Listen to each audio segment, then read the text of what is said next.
Il est 7h30, bon réveil à vous, nous sommes le vendredi 1er février, tout de suite l'actualité de la métropole lilloise avec un événement qui se prépare au STAB. On va parler vélo sur piste, cyclisme sur piste plus précisément, retour sur les manifestations hier dans le centre-ville de Lille et puis un bon plan.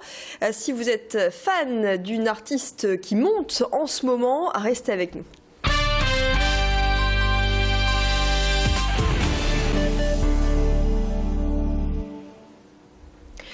Une centaine de personnes étaient présentes à la marche blanche en hommage à Tiphaine hier matin à Mons-en-Barœul.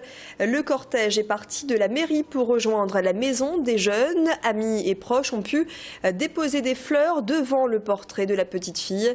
Son père était présent en tête de cortège. Il a souhaité adresser un dernier adieu à son enfant. Le procès de la mère et du beau-père de Tiphaine s'est déroulé la semaine dernière. Rappelons qu'ils ont écopé de 30 ans de prison pour la mort de la petite fille âgée de 5 ans. Des images signées Tanguy Lécluse. À Lille, comme dans toute la France, les fonctionnaires se sont mobilisés hier après-midi. Retour sur cette manifestation pour comprendre les revendications. 2000 personnes ont défilé dans le centre-ville selon les organisateurs. Enseignants, fonctionnaires territoriaux ont manifesté contre le gel des salaires et les suppressions de postes qui entraînent, selon eux, une dégradation du service public. Des employés de la CAF, la Caisse d'allocation familiale, étaient présents. Défendre le service public de la CAF, puisque la CAF est une entreprise de droit privé qui a une mission de délégation de service public.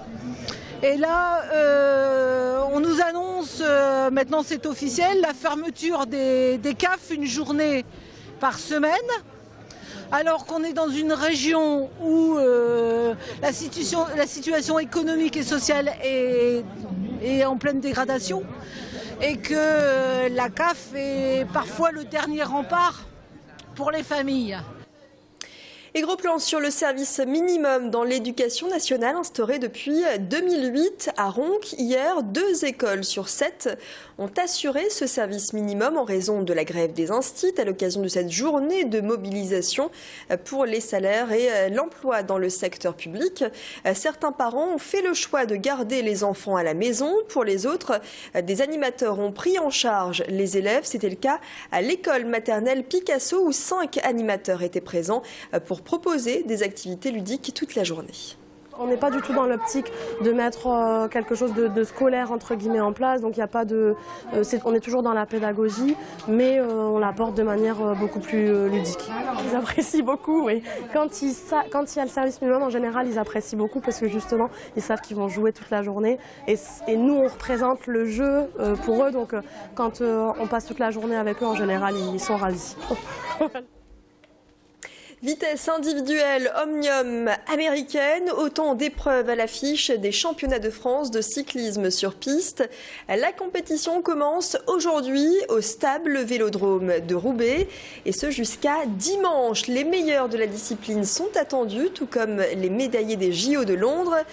Kevin Siro, Michael D'Almeida, Charlie Connor. Je vous propose d'écouter l'entraîneur de l'équipe de France au micro de Mathilde Espinasse.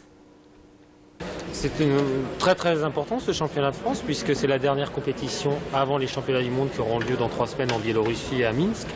Donc c'est l'étape décisive pour certains coureurs donc pour obtenir leur billet et leur sélection pour les prochains championnats du monde. Pour moi c'est la première fois ici dans ce nouveau vélodrome. Je connais le vélodrome où il y a l'arrivée de Paris-Roubaix où j'ai couru sur ce vélodrome avec Arnaud Tournant. En tout cas, je pense que c'est très bien en tout cas pour l'agglomération de Lille-Roubaix.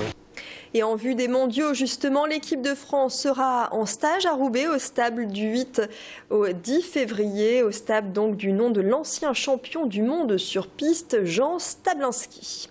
Le sport toujours avec le LOSC qui joue dès demain au Grand Stade. Un match à domicile donc face à Troyes.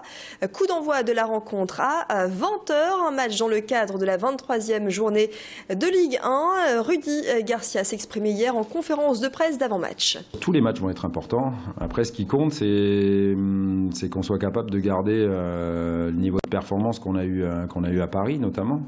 Parce que c'est le match le plus récent dans un contexte difficile. Voilà, donc moi mon rôle c'est de leur imposer ce niveau d'exigence ce niveau élevé de performance. Et c'est là-dessus que je vais axer effectivement et que j'ai déjà axé après le PSG, la préparation du match. Il faut qu'on soit capable de bien jouer, d'être solidaire, de poser des problèmes à l'adversaire. Et puis c'est l'artiste française du moment. Shaim rassemble de plus en plus de fans grâce à sa tournée et à la sortie de son dernier album, le 4e, Caméléon. Sachez que le Kinépolis de l'Homme diffuse ce soir dans 3 salles son concert à Bercy. Concert enregistré le 4 janvier. Plus de 1200 places ont été vendues et il en reste. N'hésitez pas à vous renseigner. Shaim va investir le Kinépolis.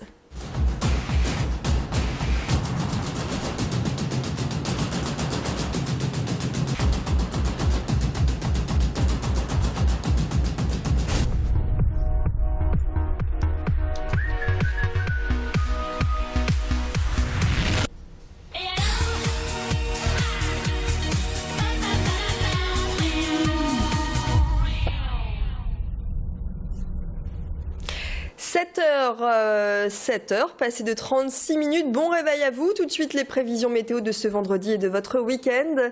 Et puis, l'infotrafic à 7h45. Vous retrouverez un nouveau flash toujours en direct. À tout de suite.